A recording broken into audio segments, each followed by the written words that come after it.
pēdējās sekundes un starts ir dots. Nepilnus 7 km garajā trasē dodas simtiem skrējēju. Šoreiz uzdevums ir daudz grūtāks. Trasē uzstādīti 33 dažādi šķēršļi. Stipro skrējiens Sinavilla 2011 šoreiz notiek jau 3. gadu un atsaucība ir milzīga. Pieteikušies 1500 dalībnieki, sieviešu, vīru un komandu sacensībām. Tā doma bija tāda, ka Latvijā nebija pirms tam tādu izteiktu piedzīvojumu sacensību, kas ir domāti priekš tautas. Bija tādas sacensības, kuras vairāk priekš konkrētas interešu grupas, bet mēs izdomājām, ka vajadzētu kaut ko tādu uzrīkot, ko var visi, un katram tas ir jāizdara vismaz vienreiz mūžā, jānoskrien stipro skrējienā Latvijā. Dalībniekiem nākas pierādīt savu izturību, mērķtiecību un savstarpējo izpalīdzību cīņā ar dažādiem šķēršļiem, un arī līdzjutējiem nemaz tik viegli neklājas.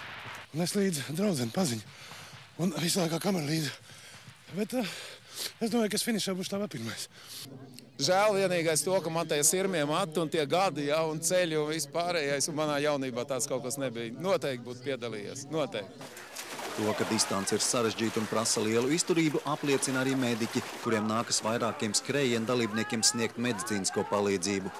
Vienam jau bija galva pušu, tur, kur uz tām drātīm, tur vajag šūt, tad esot vēl viena kaut kāda meitena mašīnā, jau vēl pienākus, un vēl kaut kāds vīrietis kaut kur šeit sēž ar arī galvu.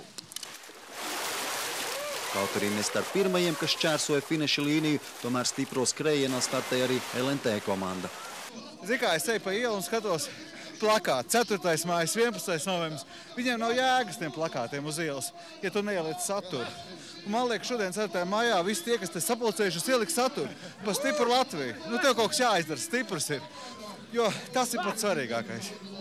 Piedalīties, izjust dzīvību un adrenalīnu. Sanāca tāda veselīga pastaiga svētku dienā, domājam, ko darīt brīvajā laikā, atnāks pastaigās pa mežu. Pastaigās pa dubļiem. Papeldējām, drusku smuks ūdens bija.